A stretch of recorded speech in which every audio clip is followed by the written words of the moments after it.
Хилцээрийг дэмжиж байгаамаа. Тэгээ хамгийн гол нь нэг хэлэх гээд байгаа зүйл нь өөрөө юу вэ гэхээр яг энэ Казахстан улстай холбоотой бас нэг бодууштай анхаарах ёстой нэг асуудал байдаг. Энэ нь бол иргэншилтэй холбоотой асуудал байдаг.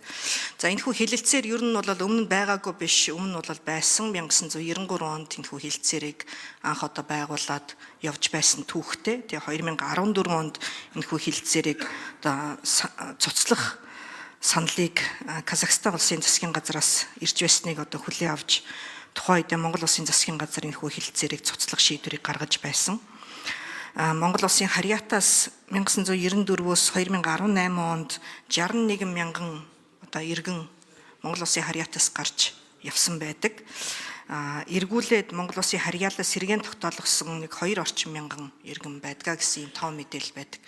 Тэгээ одоо энэ хэлэлцээрийг сэргээх ажил 2018 оноос хойш 17-8 удаагийн одоо хэлэлцээрийн явцад одоо сэргээд улсын их хурлаар эргээд орж ирж байгаад бол бас их баяртай байгаа. Би энд бол бас Инх хамгааллын сайдад яамны хамт олонд бас баяр хүргэмээр байна.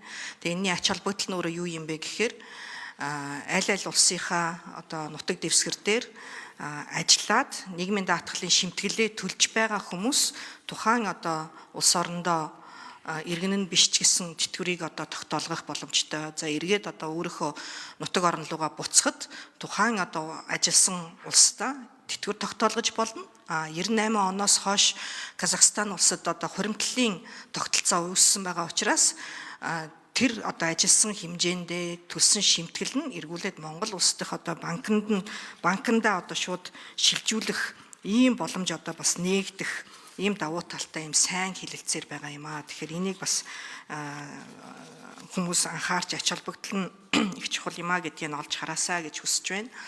За Казахстан улс бол бас манайхтай нэгэн адил яг одоо хуваарлалтын тогтолцоон дээр суурилж 98 он хүртэл явж байсан. Тэгээ 98 оноос хойш хуваарлалтын тогтолцоо гэдэг маань шимтгэл төлж байгаа иргэдийн одоо төлбөрөөс гэдэг юм уу те одоо тухайн хураамжнаас өнөөдөр тэтгэвэр авч байгаа хүмүүсийн тэтгэврийг олгож байдаг юм хуваарлалтын тогтолцоо. Тэгээ 98 оноос хойш яг энэ хуримтлалын тогтолцоонд шилжсэн буюу тухайн одоо иргэн хэдий хэмжээний төгрөг одоо шимтгэл төлж байна уу түүнээс нь одоо эргээд хуримтлал үүсэж за түүнээсээ эргээд тэтгэврээ тогтоолгодог.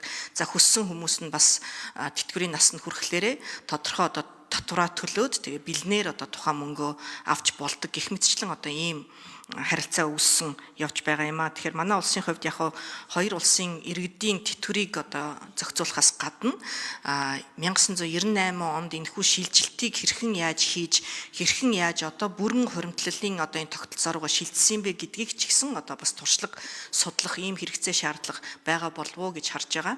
За яг одоо нийгмийн даатгалын одоо энэ сангаас олгож байгаа тэтгэвэр за шимтгэл хураамж дээр тэтгэврийн одоо шимтгэлийн 17% буюу ажилтны 8.5%, ажил олгогчийн 8.5%-ийн тус бүр 1%-ийг яг бодиттой тухайн хүний нэрийн дансан дээр нь одоо хуримтлал үүсгээд ухта бид нар одоо хагас хуримтлалын тогтолцоонд шилжээд одоо жил гаруй хугацаа өнгөрч байгаа. Тэгэхээр энэ одоо шилжилтээс ухралгүй эргээд энэ одоо 2%-ийг нэмэгдүүлэх энэ тал дээр нь бас анхаараасай гэж одоо хүсэж байна. Баярлалаа.